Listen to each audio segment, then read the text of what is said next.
Hello class 12th commerce IP students. मैंने आपको पांडा series के बारे में बता दिया है। अब मैं आपको पांडास डेटा फ्रेम के बारे में बताऊंगा।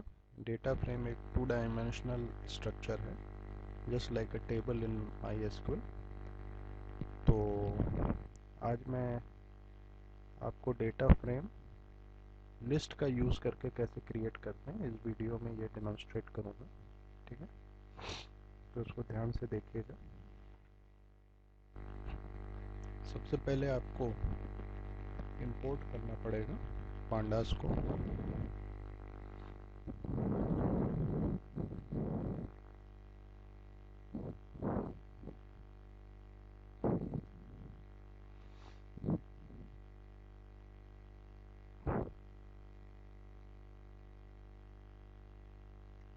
फिर इसके बाद एक लिस्ट बनानी होगी डेटा की। जैसा मैंने बताया था, आपके जितने रो होंगे एक बड़ी लिस्ट के अंदर उतनी ही छोटी छोटी लिस्ट बनानी पड़ेगी। आप देखिए कैसे बनता है। ये लिस्ट का नाम हो गया, फिर ये पहला ब्रैकेट हो गया, इसके अंदर एक और ब्रैकेट रहेगा, फिर इसमें आप लिस्ट देंगे। जैसे नाम हो गया अमित, एज हो गया, सैलरी हो गई। फिर अगले रो के लिए अगला नाम,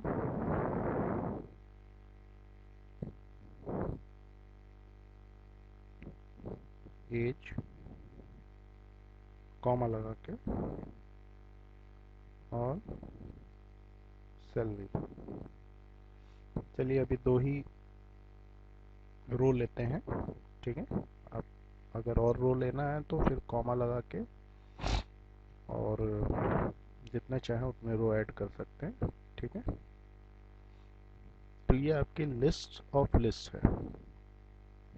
लिस्ट ऑफ लिस्ट एक बड़ी लिस्ट के अंदर कई छोटी लिस्ट है, और हर छोटी लिस्ट में एक ही सीक्वेंस में डेटा है, और ये डेटा आपके डेटा फ्रेम का रो बनेगा। ठीक है, अब आते हैं डेटा फ्रेम क्रिएट करने के लिए। ये डेटा फ्रेम का नाम हो गया, कोई भी नाम ले सकते हैं। pd dot data frame, F capital D capital bracket. सबसे पहले इसमें अपना लिस्ट देंगे, फिर इसके बाद कॉलम्स इक्वल्स टू, एक हो गया आपका नेम, अपर लोअर किसी में भी लिख सकते हैं, name comma age comma salary. ठीक,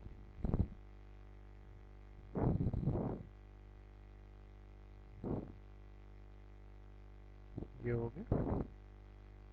और इसके बाद आपको ये वाला ब्रैकेट क्लोज करना है, ये लास्ट में।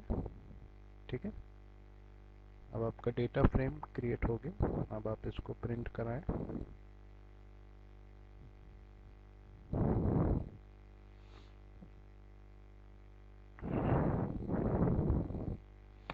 डेटा फ्रेम का नाम है, रन कराते हैं।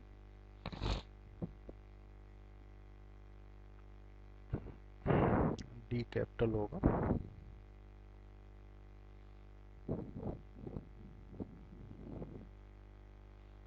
तो ये देखिए आपका डेटा फ्रेम बन के आ गया। ऊपर जो आपने लिखा है नेम एज और सैलरी लिखा हुआ दिख रहा है, ये कॉलम्स जो आपने दिया है उसकी वजह से आया है। लेफ्ट हैंड साइड में इंडेक्स अपने आप आता है। फर्स्ट रो का इंडेक्स 0 होगा, सेकंड रो का 1 होगा, ऐसे ही रो वाइज इंडेक्स बढ़ता जाएगा। और बीच में आपको जो अमित 23 2000, अजय 24 2500 दिख रहा है, ये जो है जो डेटा है जो आपने देखिए लिस्ट बनाई है, लिस्ट ऑफ लिस्ट, पहली लिस्ट पहला रो, दूसरी लिस्ट दूसरा रो, और अब आप इसी में अगर एक और लिस्ट ऐड कर देंगे,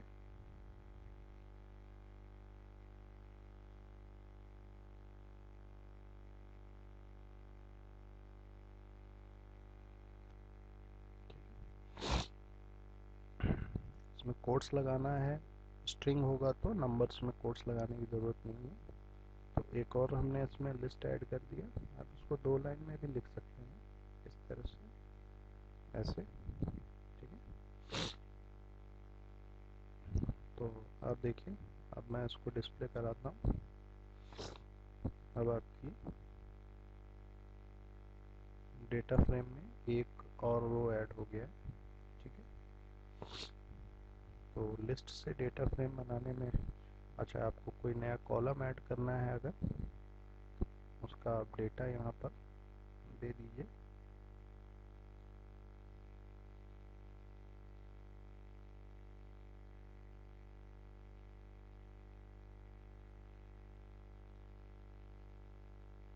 एक कॉलम और ऐड कर लेते हैं इसमें,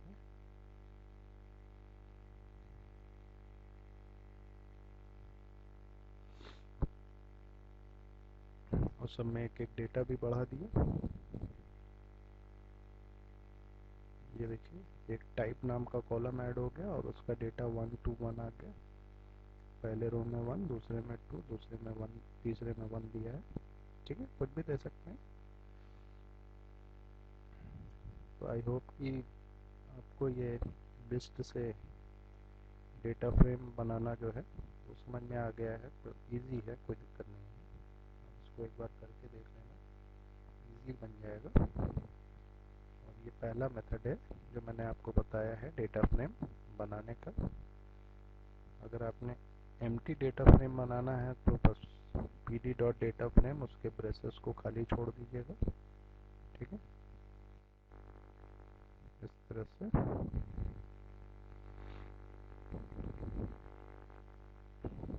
ठीक, तो आपका डेटा फ्रेम में आपने कुछ भी पास नहीं किया, तो ये देखिए एम्प्टी डेटा फ्रेम बता रहा है, एम्प्टी डेटा फ्रेम बन जाएगा, ठीक है। इस वीडियो को एक बार ध्यान से देख के और फिर अपना प्रैक्टिकल जो है वो कर लेना।